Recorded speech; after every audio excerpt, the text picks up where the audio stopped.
Math 7, Lesson 6.5, Proportions by Parts. A proportion can compare parts to parts, or it can compare parts to the whole quantity.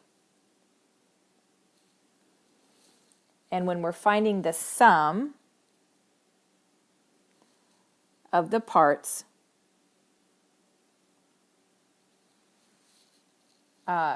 we find the total in order to find the sum.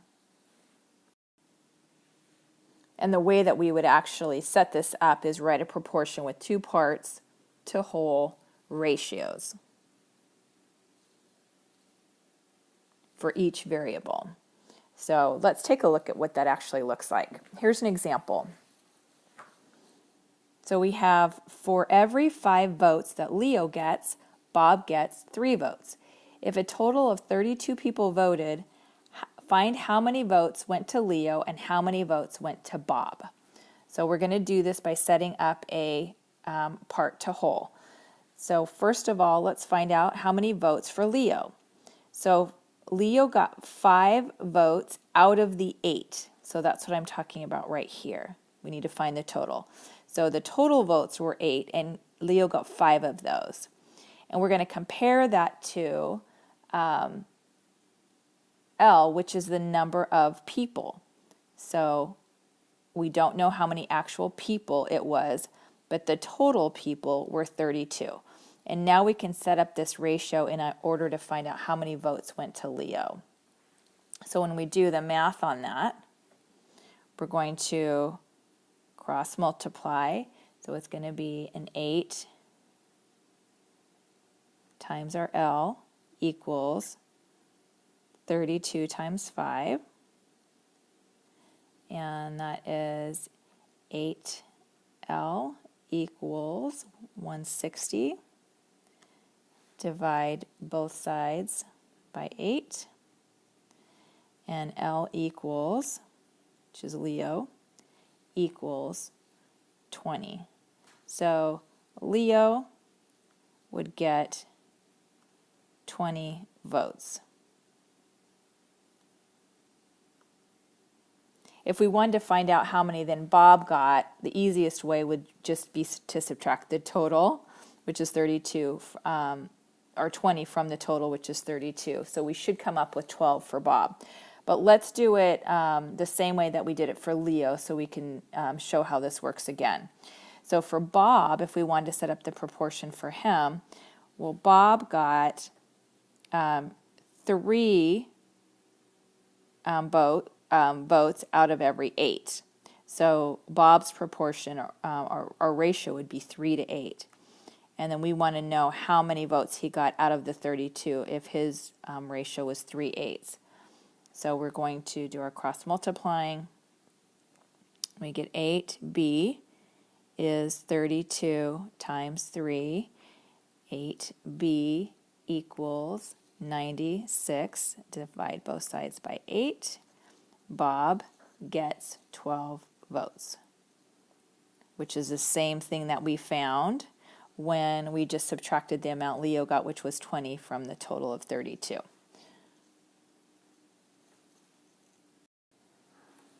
Okay, let's do the try this. Jack and Lee shared the driving during a trip across the country. For every 150 miles that Lee drove, Jack drove 200 miles. If the total driving distance was 2,800 miles, how far did each person drive? So let's first start with Lee. So for Lee, let's find our ratio. Our ratio is that Lee drove, for every 150 that Lee drove, out of what was the total? There was 150, for every 150 miles that Lee drove, Jack drove 200. So in our ratio, it's 150 to 350. 350 because it's our total. So remember, it's part on top to the whole. That's our ratio. And now the actual amount. So we want to know how many Lee actually drove out of the total here, which is 2,800.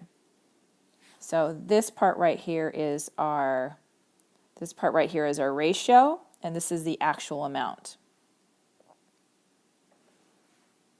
Okay, and then we do our cross multiplying. So we are going to multiply 2,800 and 150, and that is going to be 420,000, and 350 times x. Divide both sides by 350, and we get our x equals 1,200. So that's how many actual miles that Lee drove. Okay, so now let's set up our proportion for Jack. If we wanted to find, once we found Lee's, if we wanted to find out how much did Jack actually drive, we would just subtract our 1,200 that Lee drove from the 2,800 that we know is the total, and would find out what Jack drove. That would be the easiest way. But what we're going to do here is I'm going to show you if we didn't start with Lee first and we started with Jack first, that we could do that too. So Jack's. So first of all, we're going to start with Jack's ratio. And Jack's ratio was that for every 200 out of the 350, remember it's part to whole, that's the ratio. And then the actual amount was, we don't know how many actual miles he drove, but the total was 2,800. So that's how we would set up Jack's proportion in order to solve for the J. And again, once we solve that, we would find that Jack drove 1,600 miles. And we would have found that by cross multiplying.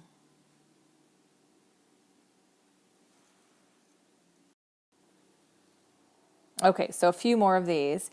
We want to solve by drawing a model or using proportions. So number 1 is a building requires 4 cans of red paint for every 5 cans of white paint. A total of 27 cans of paint are needed. How many are needed of each color? So we'll start first with our red.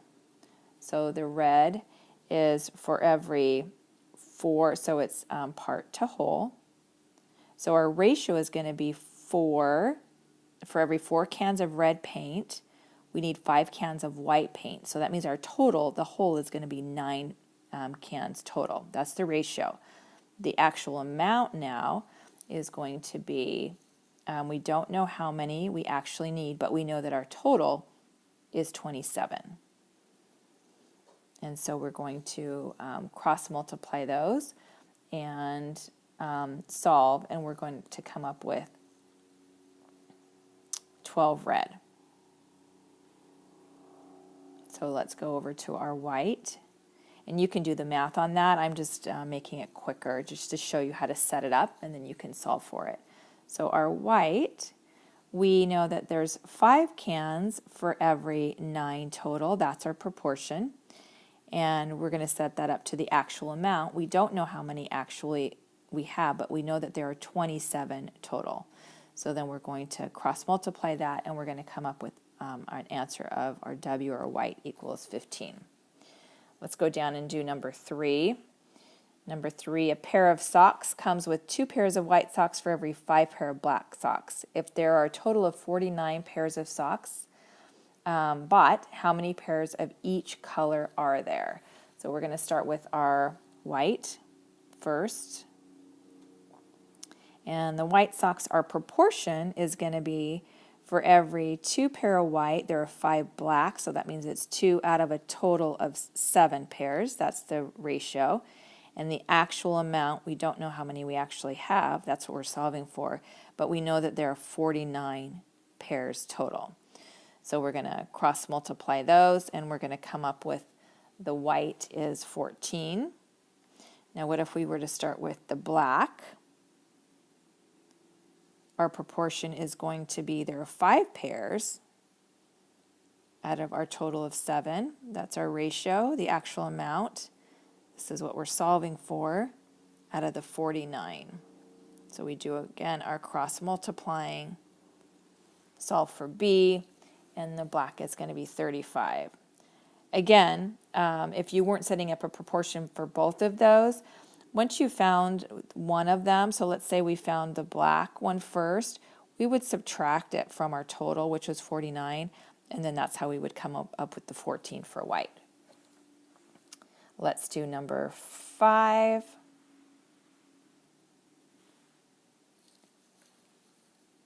Brandon makes $4 per hour for mowing the lawn. Marta makes $5 per hour for mowing lawns. Together they make a total of $90. How much money did each of them make? So we're going to first start with Brandon, since that came in order first. The ratio is that Brandon's going to make $4 per hour. Their total is going to be $9 per hour.